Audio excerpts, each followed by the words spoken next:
Hello दोस्तों, स्वागत है आपका हमारे चैनल टाटा 24 में हरीश के साथ। तो दोस्तों, कैसे हो आप सब? आशा करता हूँ आप ठीक होंगे। तो आइए दोस्तों, चलते हैं हमारी आज की नई कहानी की ओर। इससे पहले मैं आपको अवगत करा दूं कि यह कहानी एक सोनू नाम के व्यक्ति की है जो बिहार के एक क्षेत्र में रहते हैं। ये उनकी आप बीती ट्रेन की सफ़र की घटना है। नमस्कार दोस्तों, मेरा नाम है सोनू और मैं चुड़ैल से प्यार कर बैठा था। हाँ दोस्तों, आप सही सुन रहे हो, मुझे चुड़ैल से प्यार हो गया था और हमारा रिलेशन काफ़ी दिनों तक चला था। और फिर जब मेरी आंखें के सामने सच्चाई आई तब मैं एक पल के लिए कोमा में चला गया था। मुझे होश नहीं था कि मैं इतनी भयानक गलती कर बैठा हूँ।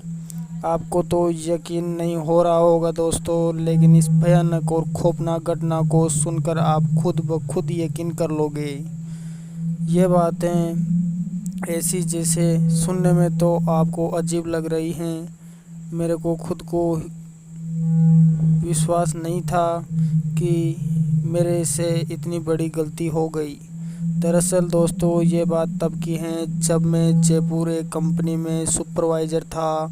मैं कुछ दिनों के लिए अपनी फैमिली और दोस्तों से मिलने के लिए अपने गांव आया हुआ था।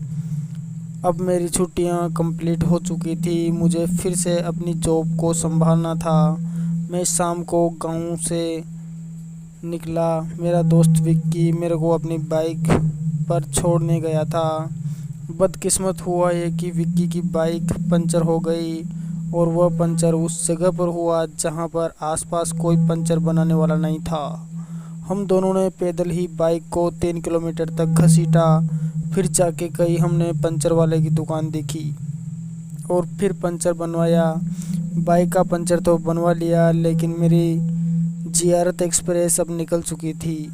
शाम 6:20 की ट्रेन थी और हमें 6:30 पंचर वाले की दुकान पर ही बज गए थे। अब मेरे पास एक ही उपाय था, वह था अनन्या एक्सप्रेस, जो रात्रि 9:40 पर आती है। मैंने सोचा ठीक है, उसमें ही चलेंगे। अब जल्दी किस बात की? विक्की तू अब आराम से बाइक चला, ऐसा मैंने विक्की से बोल दिया। आराम से खाते पीते मौज करते हम दोनों दोस्त स्टेशन पहुँचे। मैंने विक्की से बोल दिया, विक्की ठीक है, अब तू घर जा सकता है, रात में आराम से जाना। मैं जयपुर पहुँचते ही तुम्हें कॉल कर दूंगा, ओके? विक्की बोला ठीक है सोनू, बाय, संभल कर जाना। मैंने कहा ओके बाय और विक्की चल गया। थोड़ी देर में वहाँ बैठा और फिर अनन्या एक्सप्रेस वहाँ पहुँच गई। मैं ट्रेन में चढ़ा और खाली सीट देखकर बैठ गया। ट्रेन आगे बढ़ी और मेरी सीट पूरी खाली थी, तो मैं अपने बैग के सिर के नीचे रखकर लेट गया और मेरी आंख लग गई। थोड़ी देर बाद मुझे किसी ने उठने को कहा। एक्सक्यूज़ मी, उठिए, मुझे भी बैठना है। आवाज़ मधुर किसी लड़की की लग रही थी। मैं उठा और उसे बैठने को कहा। हाँ हाँ, आइए बैठिए। माफ़ कीजिए, वो क्या है ना, मेरी आंख लग गई थी, ऐसा मैंने उस लड़की से कहा। लड़की दिखने में काफ़ी सुंदर लग रही थी। मैंने अंगड़ाई लेते हुए कहा, कौन सा स्टेशन आया? लड़की वो मेरी तरफ बिना देखे अपने फ़ोन में कुछ टाइपिंग करते हुए बोली, पंडित दीनदयाल उपाध्याय जंक्शन। मैंने कहा ओह, 200 किलोमीटर निकल गया और मुझे कुछ पता ही नहीं चला। लड़की दिखने में काफ़ी अच्छी लग रही थी। मुझे पहली नज़र में ही वो पसंद आ गई थी और उससे प्यार हो गया था। बातें करने का मेरा मन कर रहा था, लेकिन वो मेरी तरफ बिना देखे ही अपने फ़ोन में लगी हुई थी।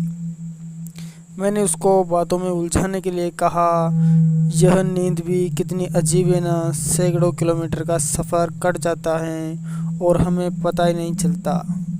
इतना सुनकर लड़की ने भी मेरी तरफ बवंडर फेंक दिया। उसने कहा, नींद में सफ़र ही नहीं, जेब भी कट जाती हैं। ऐसा सुनकर मैं हंसा। फिर वो मेरी तरफ देखकर बोली, मैं जोक नहीं मार रही, रियल बता रही हूँ। परसों मेरे मामा ट्रेन से सफ़र कर रहे थे और वो भी आपकी तरह ही सो गए। उन्होंने भी सोचा कि नींद नींद में सैकड़ों किलोमीटर कट जाते हैं। हुआ ये कि सैकड़ों किलोमीटर तो कट गए, लेकिन साथ में बैग, फ़ोन और पर्स तीनों चले गए। लड़की मुझे बातूनी लग रही थी, लेकिन मुझे लग रहा था कि ज़रूर ही यह फ़ोन में अपना ज़रूरी काम कर रही होगी। फिर मैंने भी पूछ लिया, वैसे क्या काम करते हैं आपके मामा? लड़की ने जवाब दिया, जी मेरे मामा डॉक्टर हैं। मैंने कहा, अच्छी बात है जी, और आप क्या करती है? लड़की ने कहा, वो मैं आपको क्यों बताऊं? उसके इतना बोलते ही मैं थोड़ा शक पका गया और मैंने कहा, जी माफ़ कीजिए, वो मैंने ऐसे ही पूछ लिया। वह अपने फ़ोन में बिजी थी, वह अपनी किसी दोस्त से चैट कर रही थी। लेकिन उसके इतना टाइम कहने के बाद फिर दोबारा मैंने भी उससे बात नहीं की और मैं भी एयरफोन लगाकर गाने सुनने लग गया, क्योंकि अब मैंने हार मान ली थी कि लड़की बहुत स्ट्रिक्ट है, ये मुझसे नहीं बटने वाली। अब मैं अपनी आंख बंद कर म्यूज़िक का लुत्फ़ उठा रहा था। दोस्तों, आप सोच रहे होंगे कि भला एक चुड़ैल के पास फ़ोन कहाँ से आ सकता है और वह चैट किसके साथ कर सकती है। तो मैं आपको बता दूं कि यह रियल में मेरे साथ थी।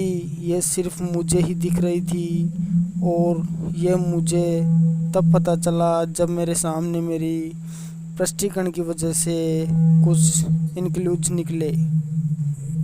तो दोस्तों, मेरी उसी तरह आंखें बंद थी और अब प्रयागराज जंक्शन आ चुका था।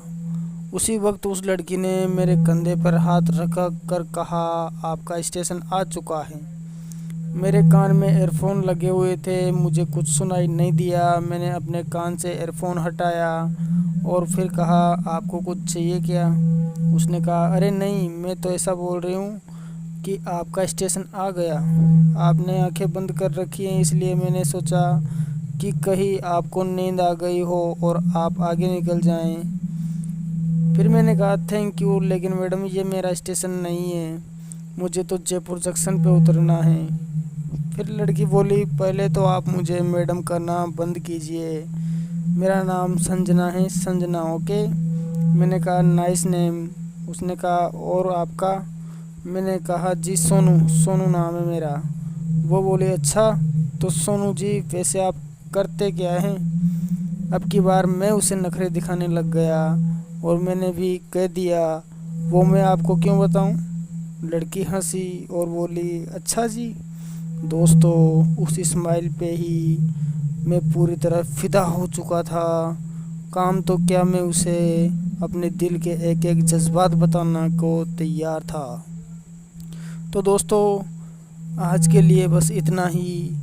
इसका नेक्स्ट पार्ट देखने के लिए बने रहिए हमारे साथ टाटा 24 में। हम जल्दी ही इसका नेक्स्ट पार्ट आपके लिए लेकर आ रहे हैं। तब तक के लिए बाय, टेक केयर।